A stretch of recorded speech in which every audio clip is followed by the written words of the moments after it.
Welcome to the Dickinson College Expert Show. I'm Craig Lane. Thanks so much for being with us. Today we're joined by Kristin Strock, Associate Professor of Environmental Science and leader of Dickinson College's Study Abroad program in Norwich, England. Professor Strock, thanks so much for being here. Thanks for having me. I'm excited to chat. All right, and let's chat about your most recent research, which takes a look at glaciers in Iceland. And this is some research that combines many elements. I mean, we're talking about water, ice, the land, the air, but it also is some rare good news when it comes to climate change. Of course, I don't want to oversell that, right? Oh, I think you can't oversell it. I Okay. mean, we're trying to get the good news out wherever we can. And so climate change can be a scary topic. We know that warming is accelerating. We know, especially in the Arctic, things are changing rapidly. Glaciers are melting, permafrost is melting, sea ice is thinning. And it was these questions and these concerns that led us to Iceland with the support of the National Geographic Society. And so, but once we were there, in recent years, folks have been saying that glaciers, as they're melting, that there's large stores of methane underneath these glaciers that could come out much more quickly with increased melt. And so that was the most scary part of this. Methane is a greenhouse gas. And so once it gets up in our atmosphere, it makes everything warmer. So if more melting means more gas, means more warming, more melting, more gas. And so this is one of those sort of scary feedback loops that we're worried about as scientists looking forward and trying to predict what's going to happen. The good news here, though, is that relatively few glaciers have been studied up until this point, and we were able to, at the time, almost double the number of glaciers that were monitored. And so we visited 3 in Iceland, only 1 of which had measurable methane. So we found that alone was a good news story. But it doesn't stop there. We did some additional work where we were able to provide evidence of a natural mechanism that might actually mitigate any methane that is coming out of these glaciers. So we have a twofold good news story that this might not just be a runaway mechanism, but also that the systems that we were studying have sort of a natural check and balance that might help us limit how much methane might come from additional glacial melt. So that's good news because like you mentioned, methane is more potent than carbon dioxide. It's one of the most concerning, if not the most concerning, greenhouse gases. So not great that the glaciers are melting, but at least it's maybe not as bad as we suspected before because of this process. Tell us about the process. What is mitigating the methane coming out of these glaciers? Yeah, absolutely. So typically when we talk about methane, I'm not sure what you think of right away, but the response I often get is cows, specifically cows burping. I hear about fuel. It can burn. And if you know anything about the biogas digester at the farm, you know that creating methane can create a fuel.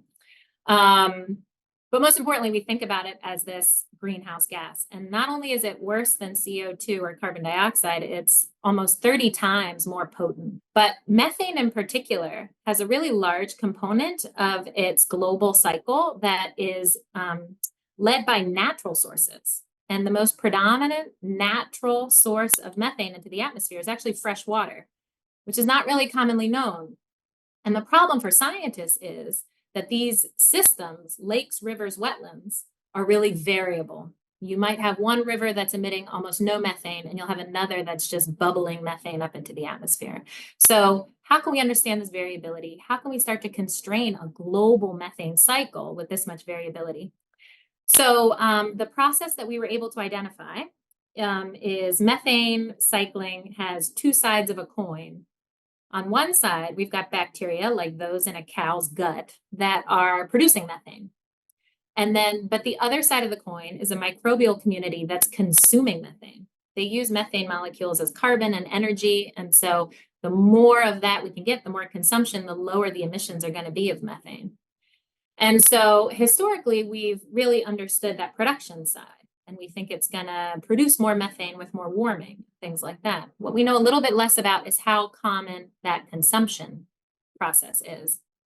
So we did some experiments, and we had a fantastic student who ran some experiments that was able to quantify that rate of both consumption and production in not just the glacial melt. So we know that glaciers are melting and there's methane under glaciers, but we've got very few folks who then look at where that melt goes. It goes into lakes, it goes into rivers. And so we were quantifying these processes in lakes and rivers. And what we found was there's a whole lot of consumption in these rivers, some of which are estimated could reduce the amount of methane that's being emitted by over 50% at the high estimates. And so that's a wonderful amount of natural mitigation for methane emissions coming out of this space. So it was quantifying that other side of the coin that we were able to do. And there's hardly any studies that are putting those sort of measurements out thus far, but we're hoping that there'll be more. Talk to me about why, if this was part of the study, why these glacial lakes and rivers are different. What is consuming the methane in there? What's the process like? Yeah, absolutely. So these are microbial communities. And this one project and this one paper was really oriented around a student thesis. Rachel Kristin was studying this particular component, but this really large National Geographic project that I was leading is around that exact question. When are these processes? When do we see more consumption and so less emission? When do we see more production and more emission? As water bodies get warmer, and this is why we went to Iceland. Anyone who's visited Iceland has seen that there's basically steam coming out of the ground in certain spots. So we were able to look at warmer systems right next to cooler systems and how are these processes changing? Because we know the Earth is changing. And so we have to start predicting these things and understanding these relationships, how warming temperatures might lead to more or less consumption or production of methane. Got it. So this is the perfect spot really to be doing this research because you have these variable environments and also naturally beautiful, of course, too. I don't think anybody would say, boy, I don't want to go to Iceland and do some scientific research. Yeah, it hasn't been a strain to go there over the summers, especially with wonderful students. And yeah, although I will say the first summer that we were there was the worst weather they'd had in 100 years in recorded history. So we had we had to prove our mettle, I guess. We had to work really hard that first year, but it was all worth it. How unique is it for you to be doing this alongside your students, especially to have a student propose this study and then to see it published? Oh, absolutely. So getting researchers, period, to the Arctic or even more far-flung reaches of the Arctic. Iceland is relatively easy to access compared to other Arctic and polar regions. I've also taken some students to Greenland, for example. We have the Arctic program, the Arctic and Alpine Climate Change Research Program, which is taking students all different regions in the Arctic. It's incredibly rare because it's hard to get there. Like I said, we had some pretty challenging environmental conditions. We had high wind warnings where you couldn't drive high-profile vehicles around the island because it was so windy. So these are challenging systems in which to work. And to be able to take students there and train them in these problem-solving kind of situations where you have to think quickly, you have to make the best out of potentially a pretty tough situation, and you have to study these unique systems that are changing really rapidly. And so I've been lucky enough to take students there. I've been at Dickinson over 10 years now. I've taken students on multiple expeditions, and it is always an eye-opening experience. The students get really unique experiences as undergraduates. These are the type of research programs and experiences that are largely reserved for graduate students at larger research institutions. And it's been shown that liberal arts institutions educate a predominant number of our nation's scientists. And it's because, Dickinson is doing this experience that gets folks out there and it allows them to see these challenges and become pros in approaching these sort of questions. It's really exciting, and especially because you're breaking new ground. I mean, this is thrilling to have the relationships you have with students to be able to get that hands-on experience and then get it published. This is in Nature Scientific Reports, which is a leading scientific journal. So that has to be just really exciting and rewarding. Oh, we're so happy. Yeah, it's fantastic. We're really excited to see it out there and see it out there so prominently. Rachel worked incredibly hard. And, as a researcher, I have an idea of what I'm going to go out there and what the most pressing questions are going to be. But then I have a student Rachel walked in and she's a physics, environmental science double major.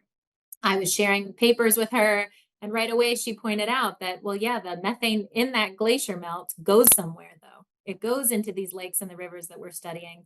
We should really quantify these things in comparison. And she was absolutely right. So Rachel and I spent days in the field vehicle together trying to get as close to these glaciers as we possibly could so that we could let her answer these questions. And it was amazing. It made the entire research program better. So it was a wonderful experience. We're so proud. That's excellent. What is the next step? What else do you hope to bring out of this research or out of continuing expeditions to the Arctic? The next steps, we got to get back out there. I want to take more students into these regions. I want to ask additional questions. We still need to understand that coin and when it might flip. When are we producing methane? When are we consuming it? And then humans manage a lot of these freshwater systems. We manage these lakes. We manage the quality of the water. And so are there conditions that we can encourage that might suck up a bit more methane and help us delay some of these effects that we're seeing? So we've got all kinds of questions and important things to keep thinking about. That is very exciting. Kristin Strock, Associate Professor of Environmental Science, thank you so much for joining us. Thanks for taking time to join us from Norwich, England. Absolutely my pleasure. Thanks, Craig. And thank you for joining us for the Dickinson College Expert Show. We'll see you next time.